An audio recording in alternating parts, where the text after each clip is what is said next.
Hello, it's Monday the 5th of June 2017. Welcome to the Purple Army podcast in association with Goldstone Wealth Management. This is episode number 94. I'm Ross McGregor. In this week's show we will chat about the new Scottish Cup tournament. We'll say hello and wave goodbye to a few players. First off though, we chat about the appointment of the new Clan head coach, John Tripp.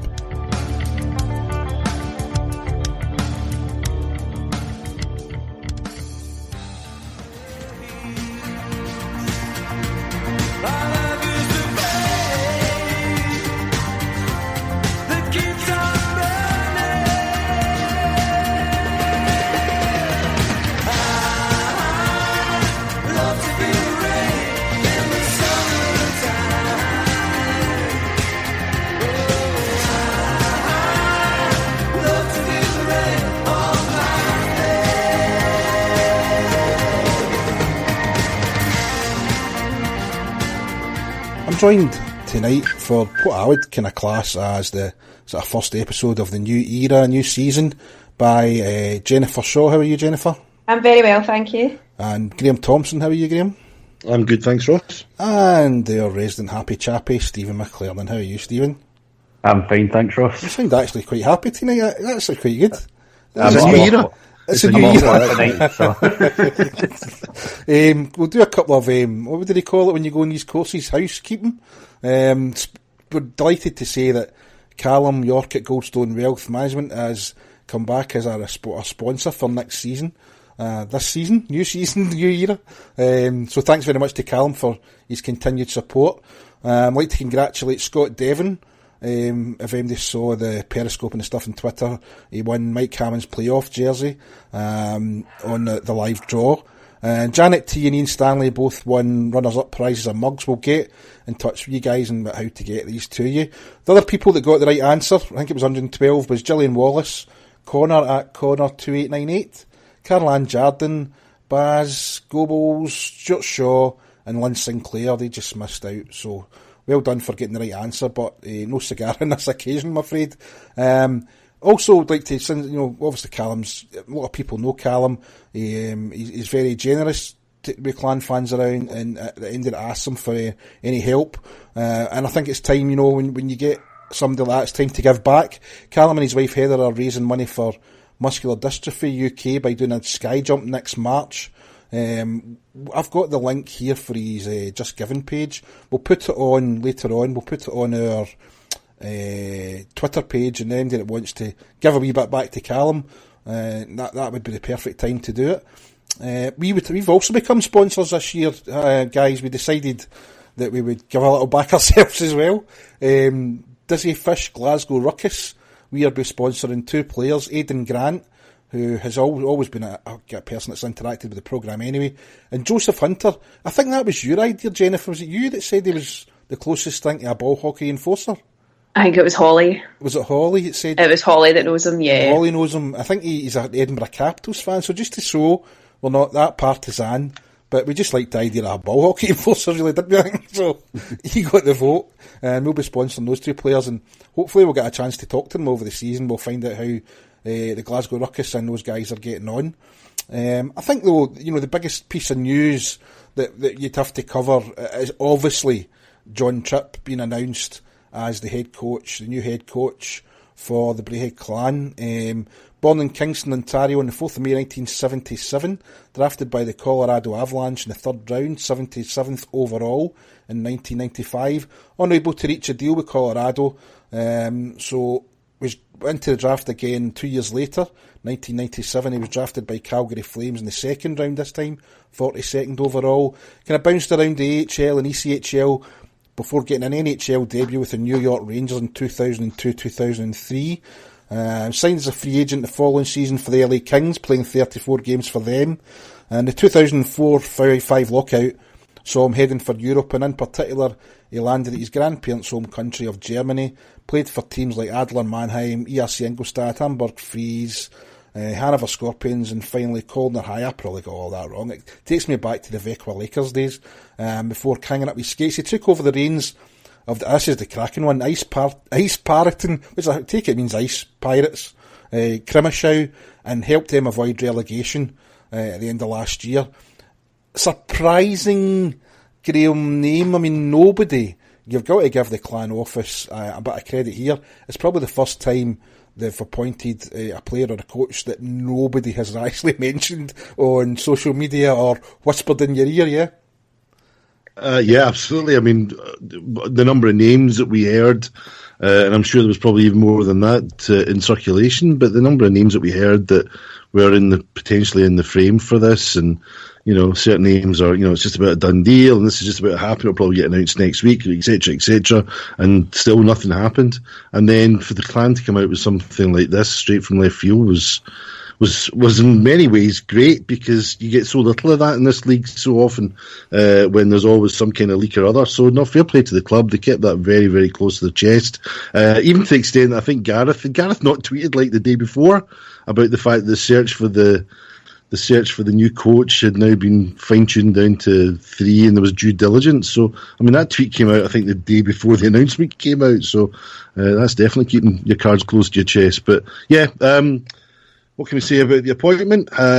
Lots of pros, perhaps one con. I'll get the con out of the way first of all, because I don't really want to be negative about this at all.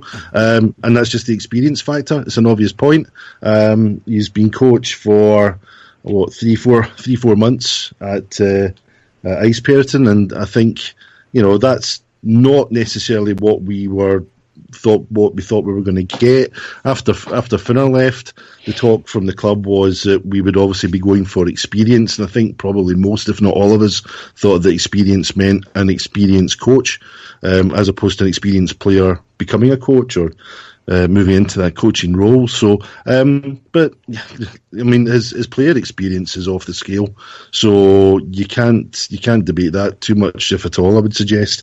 Great experience. Obviously, been in the DEL a long time, so that in itself, I mean, it's a great league, and he will undoubtedly have a lot of contacts, both there and elsewhere, back in North America and what have you. So, I'm excited about it. As I say, there's a potential pitfall here, an inexperienced coach, but, I have to say as well, a lot of what's been said is it's nice to have a new face in the league.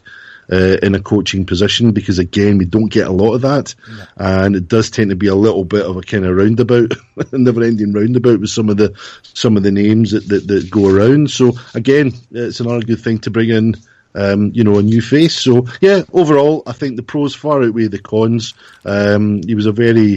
He was a very committed player, and I'm sure he will be an extremely committed coach. I've listened to his latest interview, and he's saying all the right things and building from the back, starting with a good goaltender and then moving on. So, provided the club give him the tools, the budget that he needs, then best of luck to him, because I think potentially it could be an inspired signing. So, yeah, absolutely. Yeah, I mean, I when I first said that when Ryan Finnerty went, I would like to see somebody not from, not a retread from the Elite League, not a coach who's been elsewhere.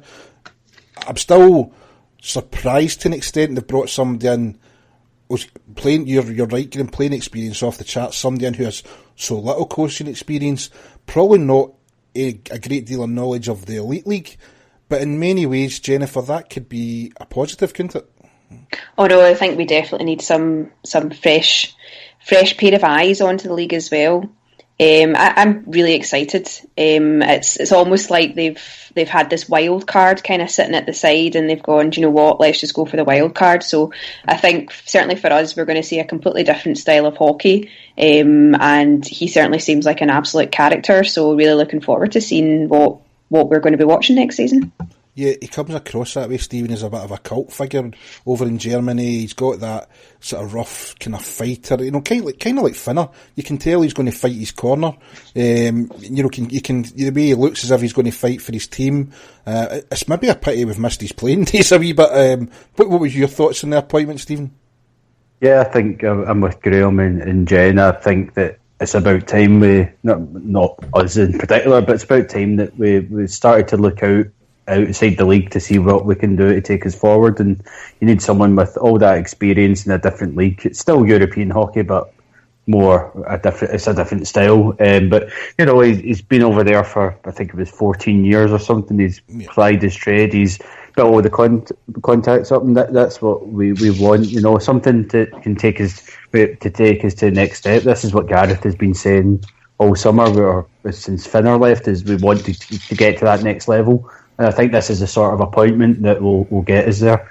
And I'm fairly happy with it. And I should say another pro is he had an awesome moustache in his playing days. That was a right belter, and I'm disappointed that nobody else mentioned it.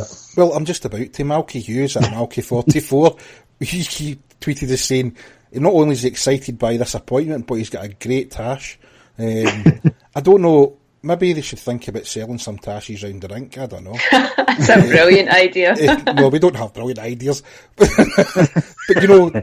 a moustache question. Yeah, that might be a go. And Andrew Bonner, Ag Bonner, he kind of said, agreeing with us, too early to judge the coach, but it will freshen up not only the clan but the league, and hope he's given time by fans. I think he will be given time. I think everybody realises like this.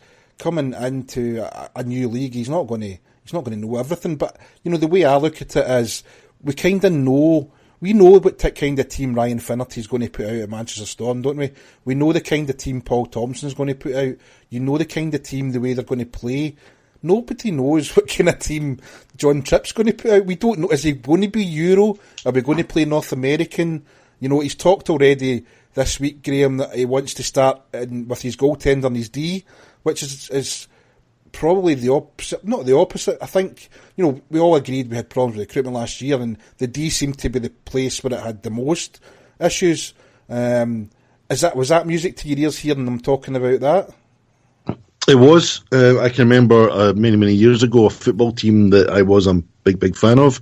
They built a lot of their success on the fact that they built from the back. They got a good goalkeeper in, good defence, and so it went on from there. And I think, we have done that in the past. We had a good goaltender last year. I can't remember his name now, but he was pretty good. And that certainly helped the whole team forward. We had a pretty good D, and this season just finished, the whole D and goaltending has been a little bit of an Achilles heel. Zeke was good, but he wasn't great. Stats weren't great, let's be honest about it.